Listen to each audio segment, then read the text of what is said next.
us, or maybe you were at part 1 and now you're back to join us. That's awesome. But we just want to reiterate that we are a family here. We want to have some professional dialogue and accountability. So feel free to challenge each other, ask questions. This is definitely a safe space, and we want to make sure that we're all learning and growing in this experience. And we're going to do this in the most respectful way and have some fun and some good laughs. And hopefully you'll get to add people to your network, and we'll go from there.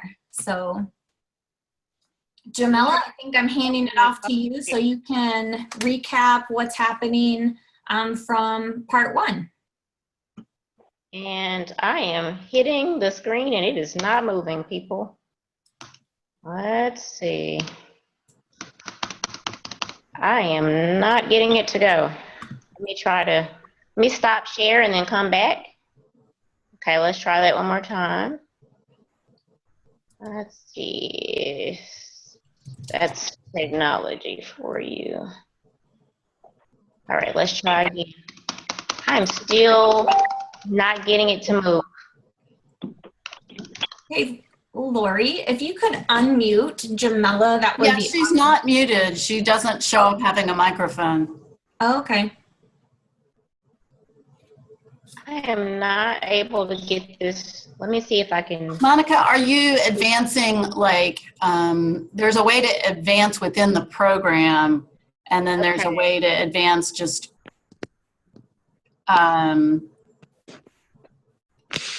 sometimes it's because people try to advance from the wrong thing. Okay. Well, let me just see.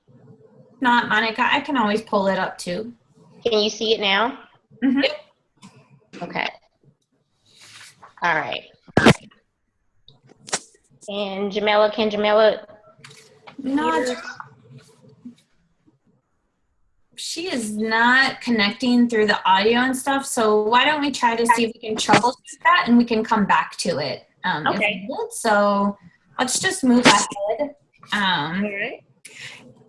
If anyone is having trouble hearing through the audio or sharing through the audio, you can use the phone number, and I sent it in the chat if you want to scroll through and get that. Okay. All right, so we'll just have you go ahead and talk about what is tonight. Danielle, we'll come back to that recap later if we can ever get the microphone to work for her. That's a good idea. Thank you. Yeah, so, I mean, we're definitely role modeling good virtual connections here and troubleshooting as we go, right? 21st century skills at work. So, so today, we really heard your feedback from the last time. And like Lori said, we expanded the time by 15 minutes. So that way we can really hear your questions, your ideas, and dialogue. And tonight we want to take a dive into the classroom. So if we think about part 1, which we focused on knowing and understanding. And we looked at those 3 components in terms of acceptance, awareness, and action. And if you weren't able to join us for part 1, there is a video archive of it that you can go to the NNSTOY website. So it's nstoy.org, and we can put the link for that. So that way you can go back and view it if you want to be able to see that part of it. But so today we're going to just take it a step further and look into the apply component of it. So no matter what your classroom looks like, having an equitable environment is critical for student learning. And so we want to make sure that we look at different ideas and strategies, but we also recognize that it's not just one strategy or one idea that is going to be a quick fix. This is a journey, and so you may be at a very different place than your colleagues or someone else on this webinar. And don't be afraid to be in that reflective part that we were at before, which was in the know and understand.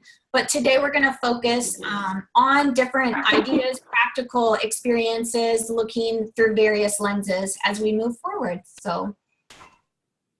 All right, thank you so much, Danielle. And so as we were planning this, we thought, if it were easy and easy to just have classrooms across America be just 100% equitable, then of course we wouldn't need webinars like this, and we wouldn't need so many great resources. And when we thought about like, why is it that we are still talking about equity, we realized that there must be some barriers to equity within the classroom. And we thought that that would be a really good thing to start with. So thinking about equity and why we don't have equity across the board, across the nation, just think about your own setting or think about things that you've observed. We want you to share for a second, and we just want you to either talk it out or type it into the chat box, whichever you prefer, just answering this question. So what are some barriers to promoting equity in the classroom? Because if there weren't barriers, we will be equitable everywhere. So I'm going to come out of the screen share and just let you guys talk about it or type, whatever you feel most comfortable doing.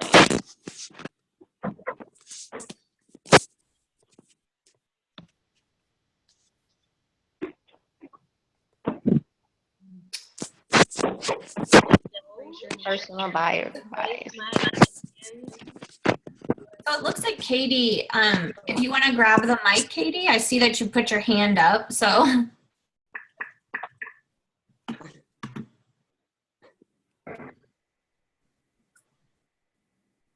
you hear us, Katie?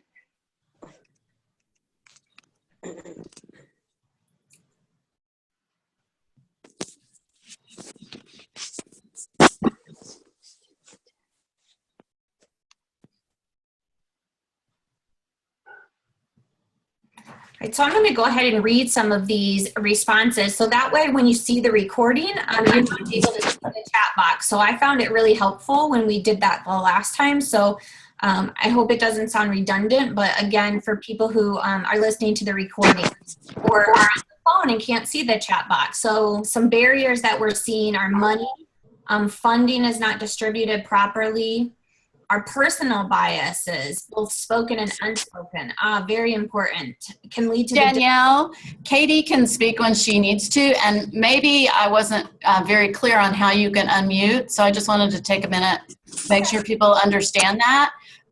There is a bar that if you hover your mouse, for me it's at the bottom of my screen and has a bunch of different things on it. For some people it's at the top. It's the same bar where you got access to the chat and that kind of thing. Well, there's over to the far left is something that says mute or unmute. And if you're muted, it says mute, and you click on it to unmute. Or if you're unmuted, anyway, just click on it. So anyway, just want to let you know, so Katie, you're good to go.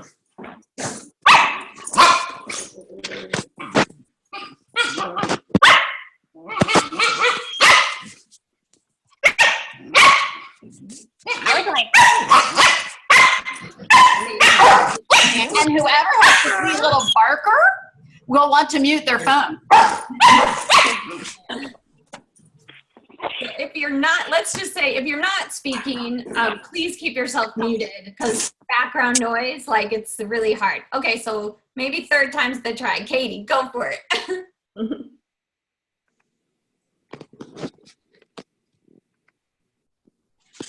I don't think she heard you, Danielle. She didn't have her headphones on.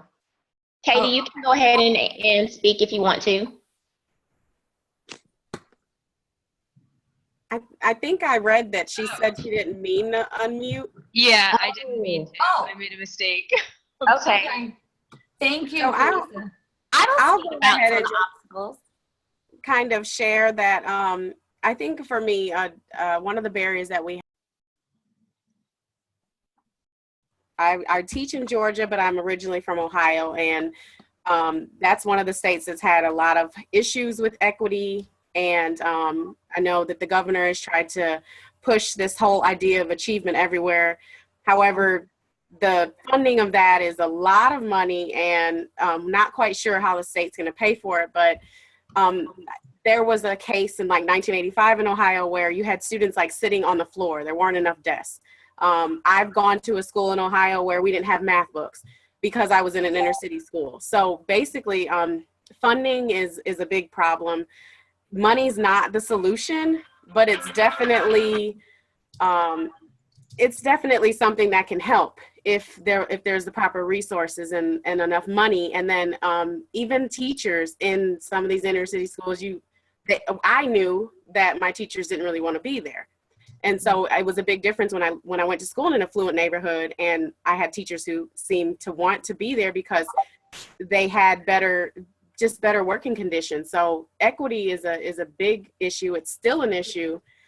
Teachers are still saying that they feel like they're being set up for failure, and they're not given what they need because of, funding. Mm. Very good. Who was that? That was Kalisa. Oh, hi, Kalisa. Hi. That's awesome. Anybody else want to jump in on that before we I would move like into? to jump in. Okay. This is Michelle Gu. I am a teacher in Richmond Public Schools. I'm currently working with the Richmond Teacher Residency Program. And when I think of equity, I look right into our city where we have a lot of elementary schools and we could be down the street from each other. And the differences between the buildings, we could talk about funding, and the differences between, our students and our teachers. And we're right down the street, and equity, some schools, we could talk about money and having more resources, but we could also talk about what she was just talking about, class size. We're very lucky at my school. I have 16 fifth graders. Down the street, they have 26 to 30. So how can we fix those, just looking at one district? Mm-hmm. Absolutely. Thanks. Thank you. Hey, Monica, I want to point out, and I am way far up on the top of the chat box, so I just haven't been able to scroll down, but Adrian Herrera not talking about the issue. Yes. I mean, to try to avoid it. I think we talked about that last time. I think I saw Marianne Wood said, that unconscious bias. We just want to avoid it and not talk about it. So thank you for saying that. Yes, we talked about how last time we talked about how people avoid it because there's this guilt involved that you're not doing enough. And so if you're not doing enough, then it's easier to just keep doing what you're doing and not point out or put a microscope to what you could be doing or should be doing. So that's definitely an issue. Okay. Is it okay to just jump in? Sure. Yeah. I mean, again, just thinking again, this is Marianne, thinking about the unconscious bias issue.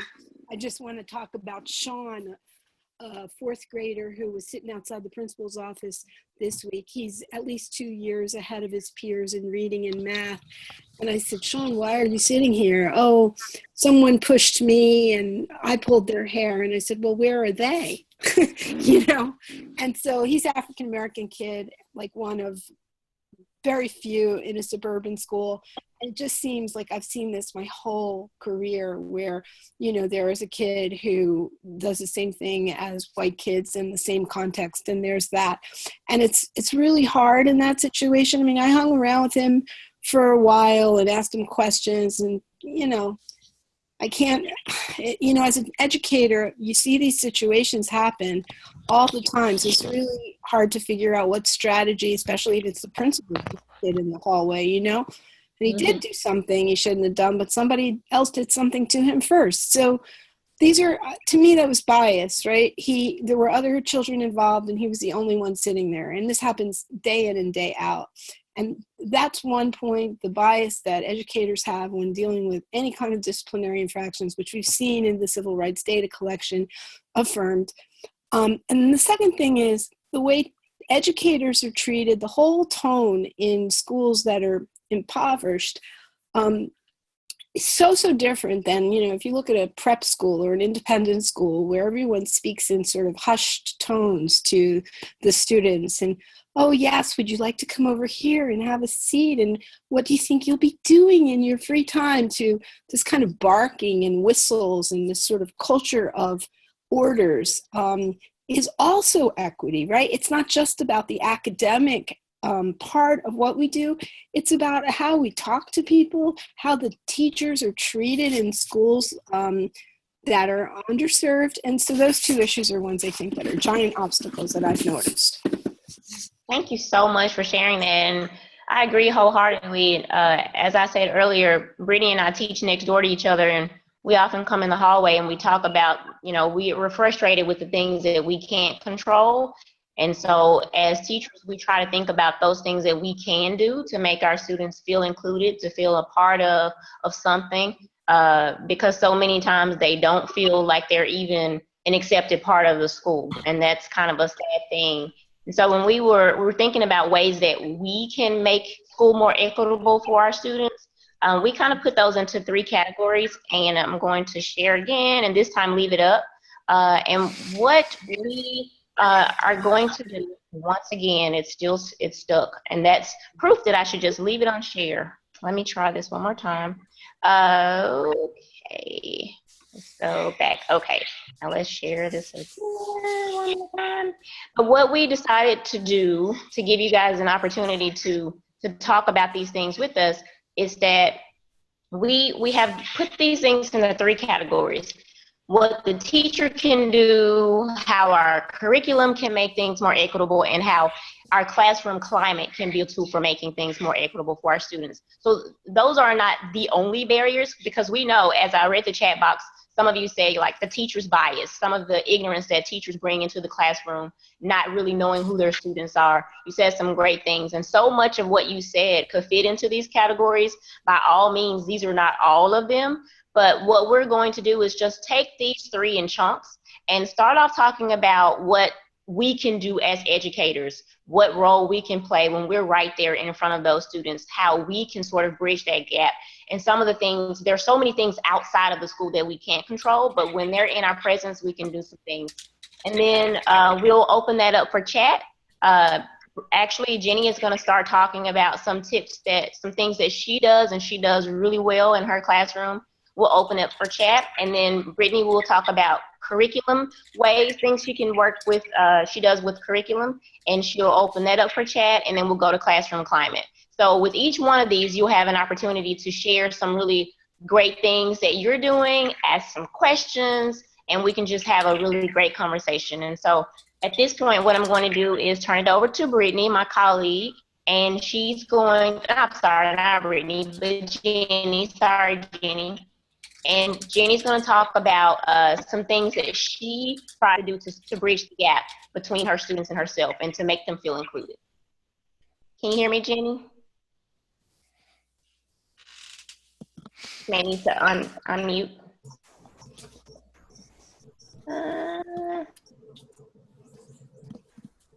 Brittny, Jenny, are you there? Okay, not seeing what's going on. Let's see.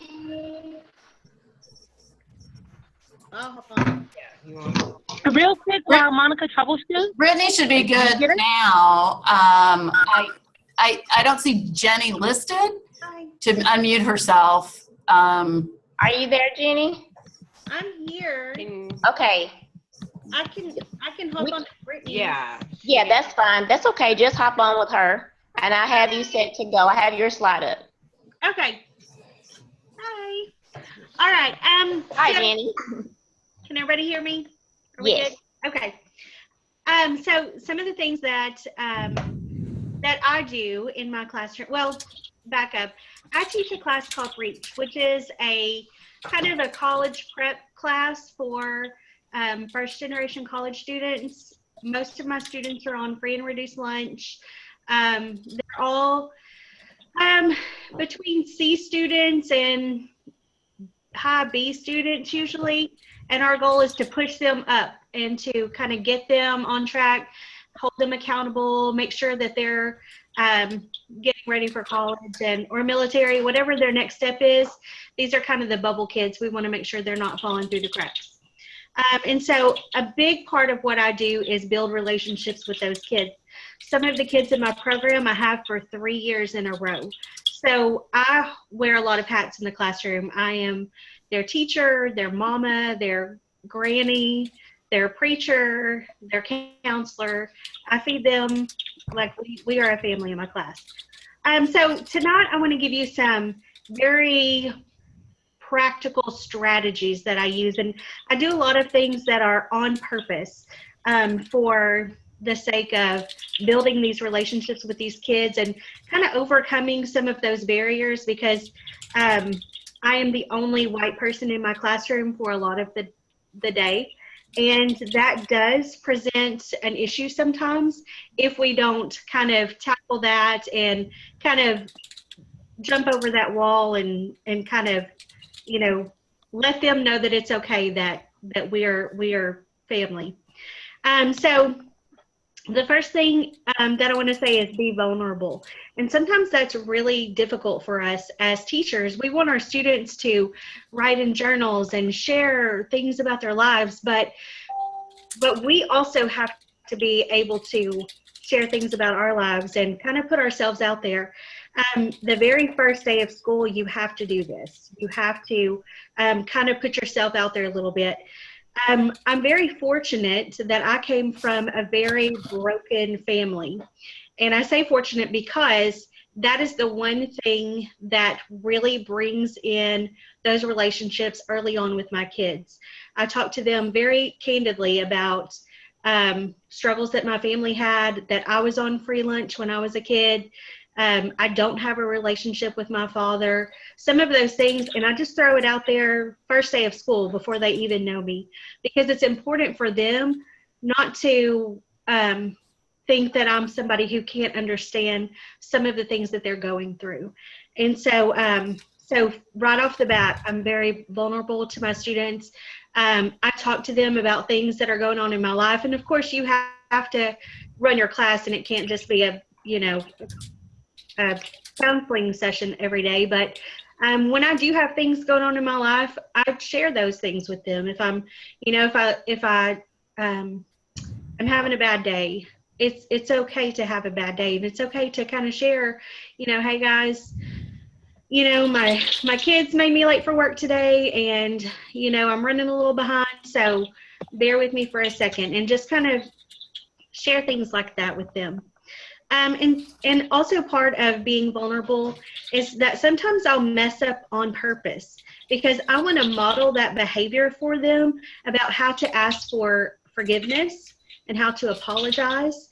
And I show them things that I want to see them do. And we kind of take for granted sometimes that the kids might not have those skills. And even I teach juniors and seniors mostly, and even juniors and seniors sometimes don't know how to communicate that. They don't know how to apologize, and sometimes they'll just avoid things altogether because they don't have those skills. And so I usually find some way to really mess up early in the year. Like I'll give a quiz and run like a completely wrong key through the Scantron, and they'll get their grades back and they're all, failing. And I have to apologize to them, and I have to go, and go through that whole process to model that for them.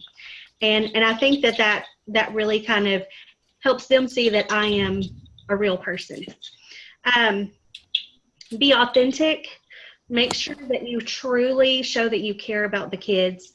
We do a lot of stuff outside of school that is not really academic related. I will have, like, once a month we have some kind of outing, and this is with kids who are just in my English class. Sometimes we'll just say, hey, on Sunday we're going to go bowling. Who wants to go? You have to pay your own way, but at 2:00 we're going to the bowling alley. And so it kind of makes that classroom more of like kind of an extracurricular activity. And a lot of my kids are not in any kind of clubs or organizations, and so this is a really cool thing for them. And if we have a kid who's on the basketball team, we'll say, hey, let's all go cheer on Jordan at the basketball game. And we'll make signs, and we'll go as a group. And there's our little third period class up there in, the cheering section. We had a girl in the pageant last year, and so we all went. And I sent out a remind, hey, don't forget to come to watch Elise in the pageant. And she had her own little section out there. And these are kids who wouldn't normally go to a pageant necessarily, or they wouldn't normally come out to a basketball game, but it made it kind of a cool thing for them to get involved in. So that's a really neat thing to kind of build those relationships and build that trust. Also, it's important to have really high expectations for your students. They will always rise to your expectations, and that how high they rise depends on how high you set those expectations. But it's really important also that you make sure that you teach them how to meet those expectations. You can't just say, I expect you all to have A's, but then not teach them how to study or not show them some strategies for success. So sometimes that means helping them learn how to manage their time, or helping them learn how to set assignment calendars or things like that. Make sure you work to build their confidence, because sometimes that confidence is just as important as any academic skill that you can teach them. And sometimes that is the thing that can bridge the difference between a kid who is unsuccessful in your class and a kid who can make the grades that they need to be successful. And also just making sure that you build those relationships. I do a social contract every year where the kids kind of make the rules for the classroom, and it is wonderful. They are actually much harder on each other than I ever would be on them, and it helps them kind of police things, and it helps them kind of get their ideas together about the way that they want the class to run. And that has worked out really, really well for me the last few years. And then just be a part of their lives and understand the activities they have going on outside of school. Last year I went to the debutante ceremony where I had a bunch of girls there, and it was just a big deal for them to see me in the audience and know that I supported them in things that were in their personal lives. And so anyway, how much time do I have? Am I out of time? Hey, Jenny, can you hear me? Yes. Okay, so I wanted to jump in there and just say a couple things. We Okay. were going to go into a chat right after, but there's a really cool chat happening as you're talking anyway. And so I was looking at the chat and saw a couple of questions about something. Okay. So if you could speak on that really quickly, and then we can continue the whole group chat after that. But the question was about the messing up on purpose and the being authentic. So some people are saying, how can you be authentic if you are creating a mess up, so to speak? So can you talk a little bit more about that, or give a clarification about the authenticity versus the messing up on purpose? Well, you have to, it's not the mess up that you're concerned about being authentic. It's the way that you're apologizing that you want to come off as authentic. And I do get that question. I understand that concern, but we're all actors every day. And so that's just kind of part of like them kind of seeing, because I just kind of create that situation where I can show them how to do the apology, and how to come at them with a way that I'm, completely a human being and will mess up just like they will. Right. So, breaking down that barrier of you being the first of all, you're in authority, and that you must be perfect since you are a teacher, and just trying to break that down. Yeah. Okay. Good deal. And I think Danielle saw something in the chat box she wanted to bring out. Yeah. Blake, I don't know if you have a microphone, but you said something. Now I'm going to have to scroll back up to find it. And again, this chat is amazing. So something about retesting though. So Blake, I don't know, can you grab a microphone? We'll give this a try. I've turned off the mute. You're good. Yeah. What I started doing was allowing infinite retests. And in Algebra 2, what that meant was I was telling kids that I thought the most important goal in the class was learning, and that I thought they could do it. So it was communicating to them. And over time, we had some kids that would come in and get extra help, take a test, and maybe do this 3 or 4 times. And I wasn't limiting when they could succeed to a certain day on the calendar. the eventual outcome was that kids that had for years thought they were no good at math became A students.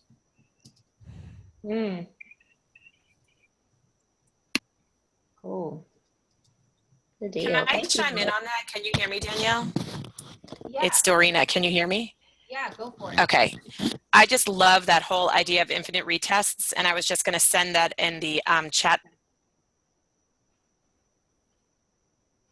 Oh, Dorina. Can you hear me again? Yep. Can you hear me now?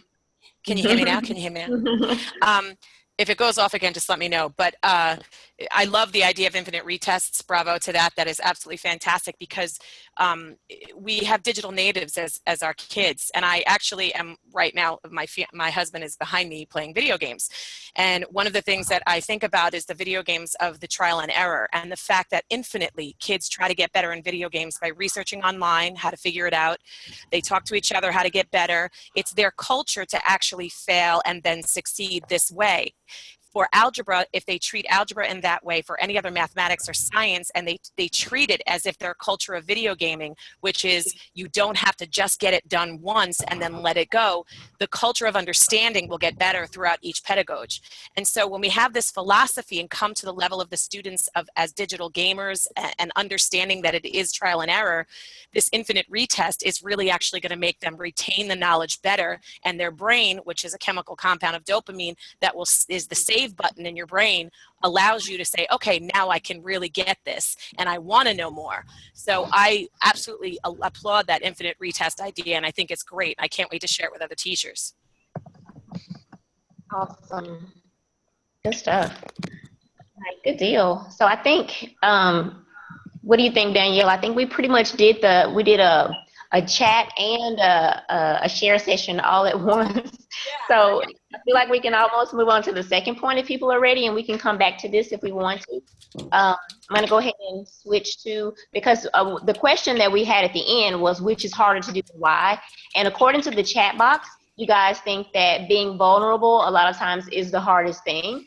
And if anybody wants to speak to the question before we move from this slide, that would be awesome. But I saw a lot of people typing in being vulnerable is probably the hardest thing for you to do. And I'll just pause and see if anyone wants to speak to that before we move to the next one. And I can also say that when you are vulnerable and they kind of see you as that, human being that they can identify with, they're so much more forgiving when you do something, when you do mess up in a huge way. If you say something that's offensive to a student, or you don't handle a situation the right way. If they know your heart and they know what you kind of stand for, and because they built that relationship, they're gonna be a lot more willing to kind of let you know about yourself in a loving way. So yeah, I agree. And I wanted to say to Lori really quickly that I so agree with you. That's sort of my philosophy. We were doing some annotations today, and annotating something that Benjamin Banneker wrote. And I don't just give them something and then I go to the side. I always, whatever I ask them to do, I'll do it as well. And that also does build trust. So you're right about that. I saw that just now and loved it. Okay. Sorry, I want to know if it was possible to chime in and address the question for the chat. Which is harder to do and why. Sorry, I don't know if you can hear me or not. This is Teddy Dubinsky. So of these four things, I mean, they're all hard to do individually for different reasons. But I can tell you that, and this is also coming from the context of the chat that I'm seeing here, it seems like, especially given the context of the many things that are sort of stacked against teachers in many of the environments we teach in general, maintaining a level of high expectation is the one that erodes, I think, the fastest. Being vulnerable, opening up to the kids, being authentic is going to add to your teaching credibility with the kids. It's also going to make your experience a lot less stressful if you're not trying to pretend to be somebody you're not. Building relationships allows the kids to get to know you and you to get to know them so you can help them better. But maintaining high expectations when when there are a lot of things working against you is probably the most difficult. I know within my classroom, I try very hard to maintain high expectations of my kids, and they work really hard to meet them. I don't do the infinite retakes, but I do offer my kids the chance to retake. So if they want to sit down and study with me, or if they want to take the material home on their own and study it, they're welcome to do that and come back and retake any quiz or test at any time. But they only get one shot. And, you know, I allow them to do that, and I will average out their 2 scores. And it's not a perfect system, but it has encouraged a lot more participation in the classroom. You know, one of the kids asked me, you know, why I don't keep the highest score. And I said, well, so you got 100 the second time, right? And they said, yeah. And I said, did you study the first time? And they said, well, no. And I said, okay, is it really fair for me to give you 100 if you didn't study the first time? And the kid says, no. And I say, okay, but you worked hard, didn't you? And they said, yes. And I said, okay, well, if you worked hard and you demonstrate that to me, then you definitely deserve a better grade than your first one, right? And they say, yes. And I say, okay. So somewhere in the middle of those 2 grades reflects that effort that you just put in. And that helped bring your grade where? And they said, up. I say, exactly. But, and I don't know whether it's just all the factors weighing in or the fact that I've been doing the job for a while. But I can tell you that of those, I would posit that the hardest one is just maintaining a consistent level of expectation of your kids. You know, that just erodes like everything over time if you're not careful. So awesome. Thank you so much for sharing that.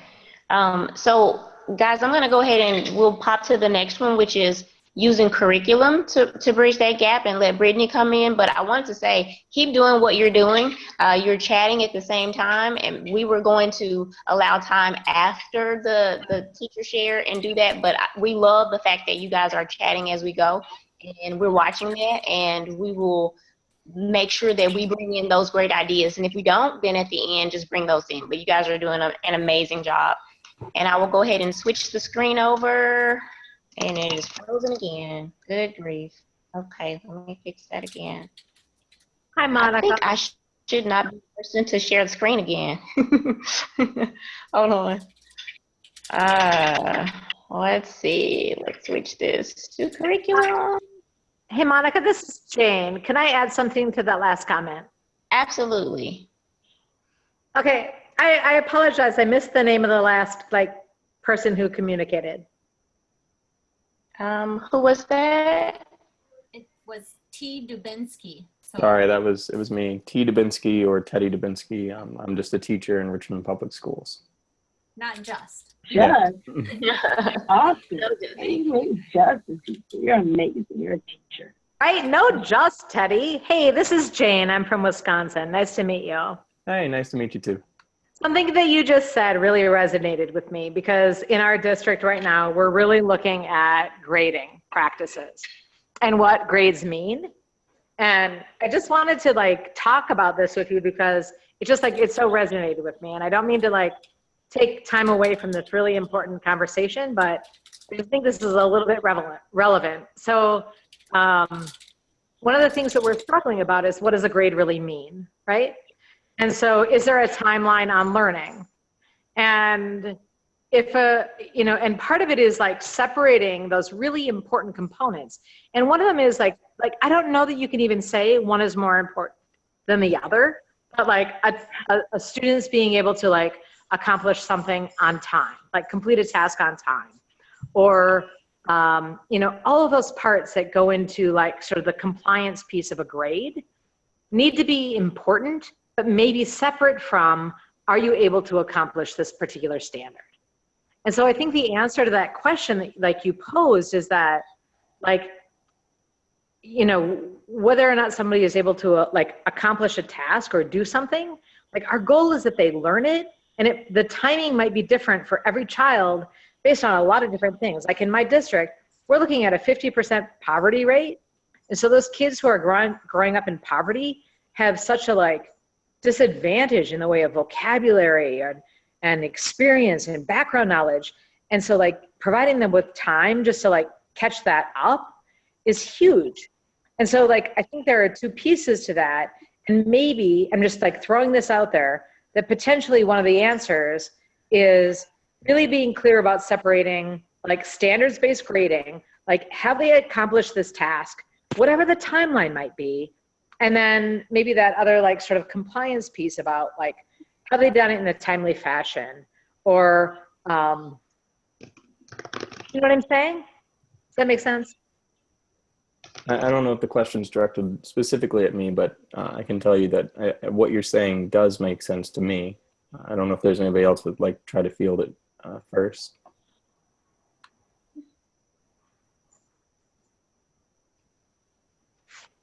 Okay. I think if Teddy, if you could just, I mean, like real quick answer that, so that way then we can keep the conversation going and we can continue in the chat box as well. So I just don't want. Yeah, no, I that sounds good. We can do that. I think to address that question, you know, all of us know as working adults that there are deadlines within the real world, right? And there will be deadlines for them outside of the sort of safe area that we create within our classrooms. So trying to strike a balance between the sort of harsh realities that will face them when they leave our rooms and the sort of comforting environment that we can provide for them, that's essential. And, you know, struggling, you know, it's been a struggle to try to find a balance. This has been Can I my jump in? Yeah. I'd like to jump in on this topic as well, because what you said about students in poverty schools, you know, when they're entering kindergarten with vocabulary, you know, of 100 words, sometimes it's hard to catch them up. And when we're talking about grades and meeting requirements, this goes back to the first conversation of, you know, what is the role of a teacher right now? You know, a lot of us are required to place a certain amount of grades in a grade book. And we're required to give these common assessments to students who, before we even give the assessment, you know, you already know who's going to pass it most of the time, and they're not feeling that success. So we talked about expectations. We have the high expectation, but if they're not feeling success, are they truly going to continue to work towards it? Good deal. Hey, I just want to say something really quickly because it's been just really burning on me. I've said it a little in the chat, but so I had that same struggle, Teddy, teaching English. And what I would do is you could retake the test as many times as you wanted, but you had to do extra practice. And you had to come in and go over it with me briefly. And that was your ticket to retake it. And most people, it wasn't that they didn't want to retake it, it's that they didn't want to do the extra practice. But I'm like, this isn't a punishment. It's that why would I expect you to do better if you just retake it and you didn't practice? And you know, the same thing with essays. You could turn an essay 1,000,000 times. Even if the grading period ended, I'd take it. But there was also a part of your grade that was you analyzing your effort. And if you always got a really low grade on the first draft, you needed to think about that and talk about that because that was different than every once in a while you mess up. But anyway, I think kids really don't like to have to do the extra practice. And so sometimes if you do that, I did it a lot for spelling and grammar and all kinds of stuff, and it really helped.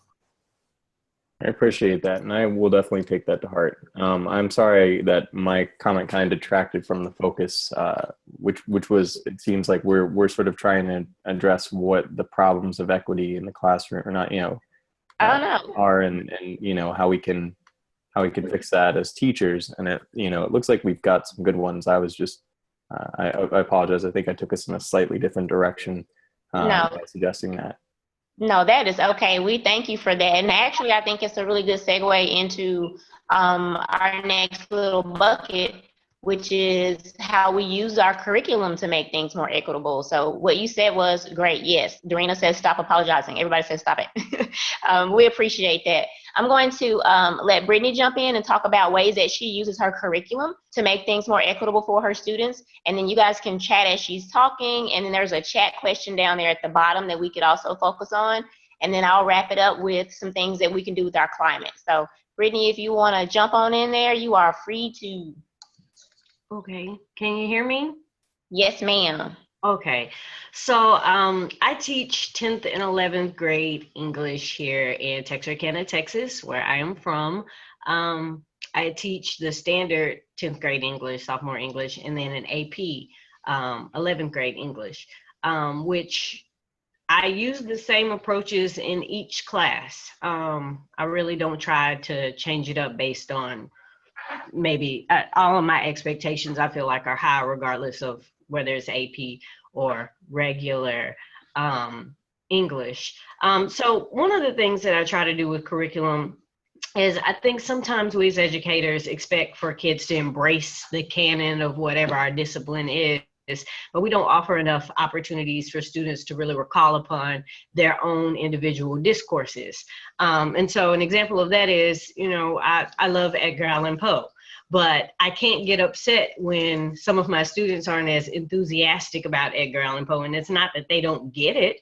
They're fully capable of understanding it, but not all of the time do they just really care because it's not something that's necessarily from their own perspective of interest. So sometimes they sort of have the perspective of, why should I care about this when no one cares about what resonates with me? So one of the strategies that I use, and I apologize if, you know, this is really English centered, I'll try to give you some other perspectives that I've sort of talked about with other teachers with how they can integrate this in different disciplines. But one of the strategies that I used at the beginning of the year to try to promote equity in my curriculum is called the soundtrack of my life. And essentially what they do is I give them, I basically say, if your life were a movie, what songs would you play for these different scenes? So what would you play during the opening credits? What would you play for the moment that you fall in love? What would you play for the death of a loved one or your first proper party? And there's a whole list of them. And so after that, it's really interesting because students start to, it's interesting and it's kind of sad because in some ways in the beginning, they're often apprehensive to tell me what their songs are because they don't know if it's appropriate. And I mean, at the same time, I'm like, thank you, because some of them may not be the best thing for the classroom. But the sad part is you'll have some students that'll be like, well, it's a rap song, as if rap is not something that we could actually bring into the curriculum. They already see that as something that's been edited out, that's not valuable in the academic space. And that's sad. And it says a lot about the curriculum that we've been pushing on kids and not giving them the opportunity for them to see themselves. Or you'll have some of my students, foreign exchange students, or some of our students that are Latino, that'll be like, well, it's in a different language. It's in Spanish, as if that would make it not acceptable or valuable to use in the space. And that's not true. So once I sort of validate them and say, you can pick whatever song that you want, it's really neat to see the things that they choose and you learn a lot about them. I don't know all of the songs, but I take it up and I go through the list. And one of the things that we did this year that was really neat was that we made a Spotify playlist. So sometimes while they're working, I'm able to play some of the songs. And, you know, if the songs aren't, you know, if it has language or something in it, I can play the instrumental on YouTube sometimes. But that works in a lot of different ways because they're excited when they get to hear their song. And it also acknowledges that you acknowledged me. Also, it helps me to decide how can I start to work this into the curriculum. Sometimes I've used some of the lyrics from some of the songs, or we've done mood exercises with some of the instrumentals. We've gone into some of the stories of the different artists that they picked.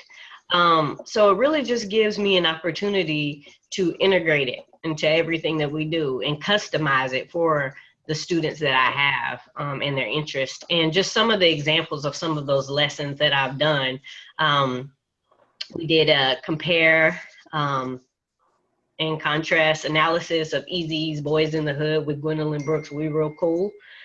We've had debates on hip hop and the personification, or not the personification, excuse me, hip hop and the objectification of women, which was really interesting because these students had to critique some of the music that they listen to and that they love, and at first would, you know, vehemently defend, and then they had to come to the conclusion that, yeah, maybe it does objectify women. And so they're left with that skill of still being able to maybe like some of the music or love this particular artist, but at the same time able to look at it from a critical lens.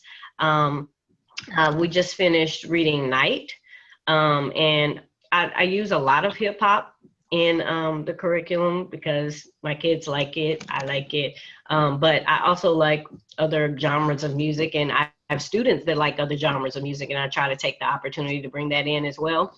And one student really likes Beethoven, and he really likes classical music. And there's a scene in Night where one of the characters named Juliet plays his violin for the very last time, and he plays a concerto. So in a regular 10th grade English class, I wanted that student to know that, hey, I know that you like classical music, and here's something that I think that you would like. And he was able to sort of take the lead on it once we went into it. But we played two different pieces of Beethoven's music, a sonata and a concerto, and they had to decide which one of those songs based on the mood was what they thought the character played before he died. And just seeing his face when we did that exercise was validating of the process, because he knew that I was including something that he was passionate about, and I could give him opportunities for him to lead in that discussion. So that's just some of the things that I do. I'm happy to hear what you all sort of do. Take any questions? Thank you, Brittny. You had a lot of good feedback about the soundtrack of my life, and Kalisa said that you gave her the idea of doing soundtrack of my summer when they come back. And I thought that was kind of cool too. Yeah. Cool stuff. Lots of good ideas. People say that they use, just looking at the box, country music, all different types of music, some music that's calming, things that no, I'm sorry, that's not Kalisa. Saying that they started off hating it in the beginning, and by mid-year they were humming along to it, and that people definitely agree with you that music can be a major component of bridging that gap for students and making them feel validated, as you said. Did anyone want to jump in with a question or share any? We are sharing so many great ideas over here in the chat box about, I never heard of flocabulary, so I just learned something new. But some really cool things. Does anybody want to jump in? And then I'll close us out with the last point that we wanted to make about the classroom climate. This is Dorina. Hi, Monica. Can you hear me okay? Hey, I can. Oh, great. One of the biggest things that I do to start in my classroom, which I'm not in the classroom anymore, but I will be hopefully soon, is I start with the TED Talk, The Danger of a Single Story by Chimamanda Adichie. And I think it's key, and especially for English language learners, I'll do the lesson plan, I'll do the subtitles as well, and also a printout of the actual transcript so that they have to read it first before they actually watch it, so they will really get it, and they won't actually figure out, they'll try to figure out first and predict what she looks like, how she is, and their own first stories about certain things. And of course, doing the background knowledge of their perception of Nigeria before they even do anything about it and watch it. And it is extremely profound because we ask teachers to participate in it as well. And when teachers have that and they talk about their single story, and then each of the kids have to have a certain perspective. They have to talk about a single story that they perceive someone or something in life, as well as how they feel they're perceived through the eyes of a single story. And then they do a Socratic circle as well as a philosophical chair on both, so that they have varying perspectives on that, so that they too can see the different ways in which a single story can affect you both positively and negatively. So it is very profound. I do have a lesson plan, so anybody can email me for that, which is pretty powerful. And again, there's other ones as well, but the community builders as well, which I have, but I don't want to dominate time. So I can email all these culturally relevant student interest activities that are really powerful, not just in the beginning of the school year, but throughout the semesters that correspond with your standards. So just so you know. Awesome. Thank you so much, Dorena. I've heard about that, but I need to watch that TED Talk.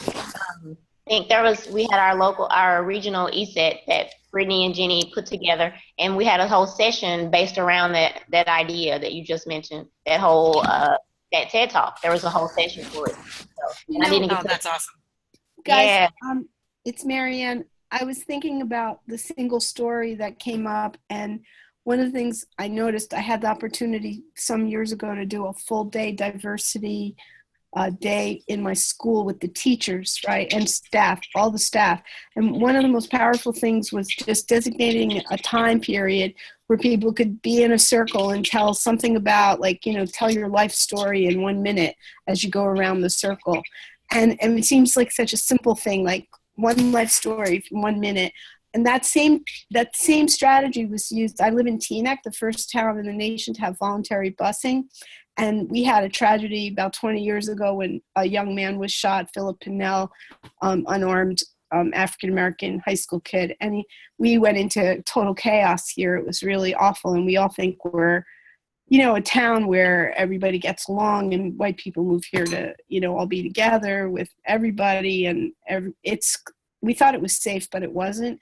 So one of the things that we did is we created a group of folks from many different races to pull community members together to basically facilitate conversations about stories. So my point is that we don't really even know the people down the hall, right? So we think we have the story on so many people, but we really don't know anything about them. And we have to also look for simple ways to figure out how we can sit with people, create a structure, and just kind of go around. And I'm seeing that, can I share? Sure, I'll share what I did. But this is really important. We need to model the sharing of our stories, not to an extreme, but to open a space where that's normal among it, whether it's your 6th grade group or your 5th grade group or your history people. The conversations and the meetings we have as educators are often all business and nothing about what people are bringing to the table and who they are. And I think this has got to start there, because we're not even able to show the courage to do this in our own peer groups and our own communities. So how can the kids do it? They won't believe us. We come off inauthentic, because in truth, we kind of are a lot of times. So putting it out there. Thank you guys so much. So just to respect your time, I won't spend the time that I would have on the final thing, but I'll just share a couple of the points that I wanted to make about that, and continue the conversation. Definitely, I don't see that we will be able to stop this conversation, because we all have some really good questions and some really good ideas. But I wanted to share just a couple of things, and then I won't even go in depth, but in this, I'll be glad to share it. So my kids come in at the beginning of the year, and I never assign seats. I just let them see where I like to look and see where they're going to sit. And what happens, and it's pretty sad every year, is they self-segregate. So I have the white kids over here, black kids go over there and sit together, my Hispanic kids go back there, my Asian kids go over there. And so I look at that, and I always try to, that lets me know that they feel like the tribe is with people who look like them.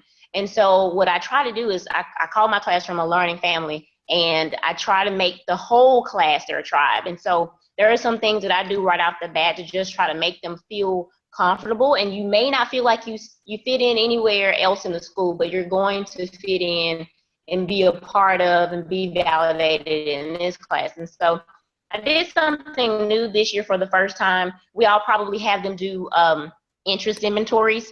And I took them this year, and instead of just looking at them and then putting them, in a folder, I went through and I pulled out something from each kid, all 150 something of them. And in each class, I took those things that they're interested in, those things that they mentioned on their inventories, and I wrote a class poem for each, in each class. And I'll just quickly share one of them. And you would not believe how happy they were when we started. I want to say maybe the second week of school. And I told them how we may not know everybody in here right now, but we're going to be a family. First of all, when you come in, you have to say hello to everybody. We always validate each other. I validate them. And so I started with giving them that, I called it a gift. This is my gift to you. And I took all those things and I said, I want to let you know how cool the people are in this classroom with you. You may not realize it, but we are in the class with some cool people. So here's my one for my first period class. And it just says, we are first period. This is who we are. We are unique individuals with our own stories and talents. We like to learn through hands-on activities. We're focused on class rank and GPA. Many of us call ourselves perfectionists, and because of that, we feel stressed sometimes. We would love more freedom in school, and nap time would be nice. We are songwriters who would love to meet Dorothy Dandridge. We can tell you anything about 80s music and Japan and the inner workings of your speakers. We can say the alphabet backwards in 4 seconds. We paint, we draw, we dance, we are gymnasts. We would love to meet Thomas Jefferson and Roger Federer and John F. Kennedy and Michelle Obama. We love to cook. We know tons about astronomy, and we can ride bulls like the best of them. We know a great deal about horses. We love Mark Twain's quotes, and technology is life. We love Forrest Gump because life is like a box of chocolates. And if you try to take that chocolate, well, we know jujitsu. Leonardo da Vinci might like our artwork, and we would love a conversation with Abraham Lincoln because history is our theme. This is only the surface of our stories, but we are first period, and this is who we are. And so each class has their own poem, and kids were like, oh, there's my line, there's something about me. And I don't have time to share the rest of the ideas, but I have this thing that I do where I have them think about perspectives, and we do this pie chart with perspectives. And I do some creative things with grouping. But just email me if you are interested in any of those things. But you would be amazed at just how bringing them together based on that. They were looking around the room like, who in here knows jujitsu? Or who else, who in here can draw? And that brought them together, and it broke the ice. And it was something that I was able to put out there for them without them putting themselves out there. So anyway, I will go ahead and stop the share of my screen. Oh, we had some final thoughts, but we probably don't have time. I think Jemellah's about to jump in here to close us out. I'm going to go ahead and put up the final slide. And Jemelleh, can you hear me? Yeah, can you hear me? Okay, yes, we can. All right, well, thank you so much for joining us tonight.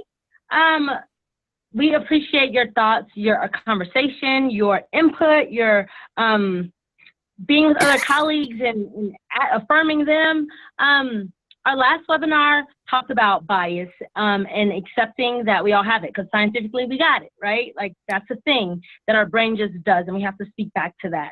And then just becoming aware of how that affects you and how that affects your classroom, and then being really intentional about constantly talking back to that and figuring out ways to move beyond what your brain is trained to do. That is definitely the first step in creating an equitable environment. And then all of that you shared today, take back to your classrooms, take back to your principals, take back to your schools, and share with your colleagues so that we can create an equitable education for all students. Please join us next time, December 13th, for our last, December 13th, is that right? Yes, yep. December 13th at 8 o'clock. For our last part of this series, a 3-part series, we will have all of the webinars will be available on NNSTOY's website, so please feel free to visit that. Feel free to tweet Monica, Danielle, or myself, or email us. We are excited to share with you, learn with you, and continue to think with you. Huge shout out to the NNSTOY fellows, teacher candidate fellows. They are amazing and they are brilliant. I wish you could see some of the thoughts that we have on our page, but connect with them, and I hope that they connect with you and keep in touch. So thank you so much for being here tonight with us. Thank you so much.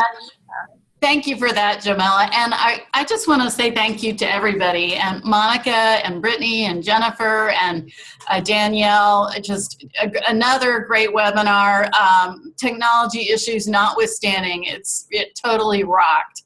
So thank you so much for it. I want to remind everybody, save your chat. right? If you want everybody's like contact info and the ideas that they had, this is a really rich chat. And again, the way you do it is you go to the bottom right at the chat box. There's a little more drop down menu. When you click on that, it'll give you the option to save chat, and you just drag down and save the chat, and it'll save it onto your computer. So be sure that you do that.